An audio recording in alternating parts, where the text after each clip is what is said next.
Hi Taurus, this is Heather with Twin Flame Blue Right, and this is your tarot reading for May 2019. I hope everybody had a wonderful April and that life is going well for you across all areas of your life. I was just doing meditation. I'm doing a little bit different format, and now we get the repeat cards. I would say watch your sun, moon, and rising because there's a lot of cross cards. Okay. And as I say that, they just keep coming out. There's a lot of themes that my guides and angels and all of yours apparently are wanting us to know. So yes, several repeat cards in the second row here. So I have started doing, like I said, a meditation for each sign for each month. And for you, I was hearing truth, honesty, and open communication. So relationship seems to be highlighted this month. And I'm just looking at the cards. That's kind of being reiterated here. So let's get into that. Wow. Okay. For the first week, we have the Son of Pentacles and the High Priestess both in reverse. I just keep hearing communication. So these cards are in reverse because of a lack of communication. And I love that they both have, it looks like very much, eclipse keeps coming up, but I know it's represented a lot in these cards. But as you can see, there's two images that very strongly right next to each other look like eclipses. So I'm hearing eclipse communication. Yeah, this is focusing on getting on the same page because these two are definitely not on the same page as far as the Son of Pentacles is, does represent the earth signs. It's usually the Page of Pentacles. And the High Priestess, she's in a totally different realm. Like she's off in the temple doing her divination and communing with spirit and all of that. And she's not so concerned with the day-to-day goings-on like the Son of Pentacles is, who's the Taurus type energy, who's the day-to-day getting things done. I'm hearing workhorse. So for some of you, work could be taking over your mind and getting in the way of communication. Second week of May, we have the Six of Cups and the Son of Swords in reverse. So again, this theme of relationship. This is one of the soulmate cards for the in the Six of Cups. And the Son of Swords. Swords is the suit of communication. And he's upside down. So, and you get two Suns cards. Interesting. Again, he's kind of to me, he's the Gemini energy, usually the Page of Swords. They move very fast. They talk very fast. They think very fast. Excuse me. So some of you could be dealing with a Gemini or Libra or what is our other sign? Aquarius. But this could also be your energy in that you are going so fast, like we talked about with work, that you're not focusing on this beautiful soulmate relationship over here. And again, whatever situation you're in, everyone's at different stages in relationships. It's a general reading, but that's really the major theme I'm seeing in these cards in this week is the rapid movement, the working, it's kind of taking over your mind. This is the card of mental energy as well. So again, communication is a bit off. Okay. Third week, we have, does not want to stay upright. We have the Eight of Wands, which is all about communication coming in. It's also, for me personally, one of the soulmate cards. It's been showing up a lot in the readings so far this month. And we have the Two of Wands in the upright, which is making a decision and moving forward. So a couple different scenarios here coming up, or a couple different things going on in your life. So the communication's coming in. Third week, it seems to be opening up because there may be more focus on it by then. And this could be the decision to move forward with, you know, the relationship and making things better. The flip side of that could be decisions about work. And again, communications at work and things going well there. So, and I keep hearing missed communication in a relationship. So I don't know what's going on with you guys, but communication is the theme of the month and relationship apparently too.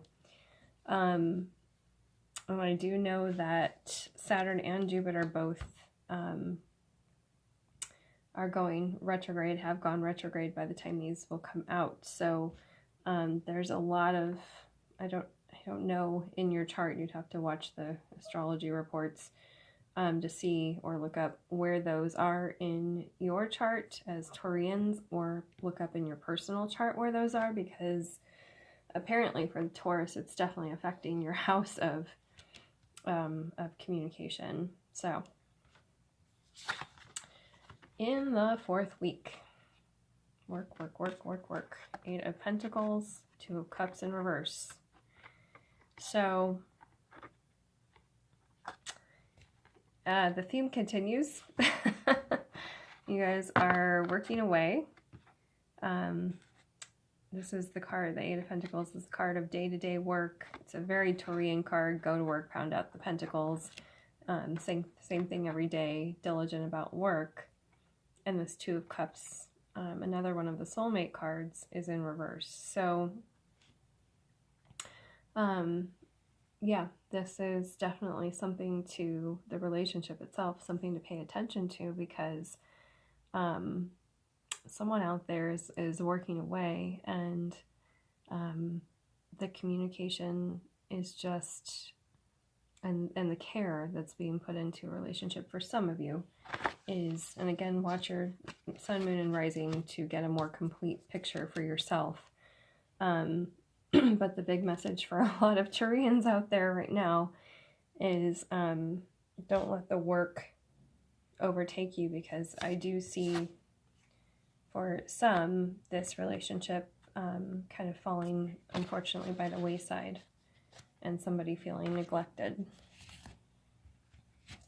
All right, so I'm also going to pull a couple cards from the Animal Spirit in the Wild Unknown Companion. Oh my god, 2 tiger images. Oracle deck. This one's jumping. Beautiful. Gorgeous, gorgeous cards this month. Okay, and the way that I normally read these, one is in the upright and one is a crossing card. So the tiger is your main focus card this month. Love my tigers. I am a tiger in Chinese astrology. I'm a little partial. All right, so, and tiger in this deck is represented by fire. And then we have, again, this yin-yang theme that keeps coming up this month. The Empress, which she's got the moon there, kind of an eclipse energy, very moon-based card anyway. So you got the fire tiger in the upright and the moon tiger in reverse, the High Priestess. Very, very, very powerful images for you guys this month. Then we have the Sea Serpent as the crossing card, and as you can see, this is one of the 7 spirit cards. Each one represents a chakra in this deck. So I'm going to go ahead and read from the book, because I'm still getting to know these cards, even though I've read through them all. They're so, the meanings are so deep, they're just so amazing. So I'm going to find the tiger if I can. Again, these are not in alphabetical order, which does not make this easy for me. Ah, where's the fire? Okay, we're in the right suit now. Usually the larger animals are in the back of each element. Here we go, yep. Okay, so interestingly, I was talking about how the juxtaposition of the fire and the moon, which usually represents water, is there. However, the first descriptor for the tiger in this deck is lunar force, and as you can see, the tiger has the moon on his third eye. So let's see what this has to say. Lunar force, ease in darkness, feminine energy. The tiger hunts at night, at one with the silence, fearing nothing. This card reminds us to take in the wild darkness, to allow the lunar forces to soothe and heal our spirits. Sensuality, receptivity, and devotion are all heightened in the midnight hour. And the tiger takes advantage of these boons. Spend some time in silence this evening, drinking in the potent calm. There is nothing to fear in the stillness except the awakening of your own power. Oh, I think I missed I was like, how did that read? It said, to backtrack, to allow the lunar forces to soothe and heal our spirits. Sensuality, receptivity, and devotion. So, sorry if I missed a line there. And it says, when in balance, passionate, strong, and sensual. When out of balance, overstimulated. That's the overworking part. And to bring into balance, candle gazing, which they call Trataka. I've never heard of that before. Okay. Apparently a little candle gazing is in order. Let's see what the sea serpent has to say. See if I can find which chakra this goes to. Yep. This one is the third chakra, which I was thinking it was. Sorry, second chakra, sacral chakra, that's what I was thinking. Which is the womb, which is what I was, for women anyway. It is the sexual chakra in general. But it is a very womb-looking image to me. So whether you're male or female, these are huge feminine energies, and it's about being receptive, being calm, slowing down. And for some of you, that just may not be possible with work, because apparently the tiger being overstimulated when it's off balance, that's kind of what's going on this month. So let's see what the crossing card has to say here. Oh, healing emotional wounds, expressing desires, communication. I love it when the cards say what comes out in the meditations. The sea serpent represents the energy of expression, whether it's emotions, creativity, sensuality, or desire. The sea serpent helps us move and direct our energy into a healthy current. When the essence of this card is in balance, we express ourselves creatively and sexually without fear or shame. We know what we desire most. Our hearts are at ease and our relationships are meaningful and enduring. We loosen the grip of self-judgment and we let the cool waters of forgiveness in to heal our wounds. When the energy of the sea serpent is not yet activated, our emotions and creativity are left in the muddy waters. The current of expression stagnates in some areas of our lives, and in other places it floods. That's a total... I studied Chinese medicine. It's a yin-yang principle. It's a... what is the word? Excess and deficiency. That's why, to get technical, that's why they do certain points on the body for acupuncture, because some are stagnant and you can energy can build up there, and others are deficient, and you have to open those channels to get things flowing there again. So that's what this is reminding me of. Let's see. It's important to remember, no matter what the waters of our emotional lives look like, the sea serpent loves us just the same. Like a mother, she wraps herself around us in a gesture of protection. She supports us as we learn to express our true natures. And this is the image that was given for this. again, the Ouroboros, the snake that eats its own tail here. But I love that it's like looks like a feathered serpent, sea serpent in this card. So healing emotional wounds, and that is really your theme this month. Slowing down and taking time for yourself and your loved ones, and being in the yin receptivity mode and learning to express yourself and heal those emotional wounds. That's a huge theme for you guys. That's wild. Okay, I am going to go ahead and end this here. I will put a picture of the cards on Instagram if you want to see what they look like, as far as the spread. And yes, I hope that you all have an amazing May.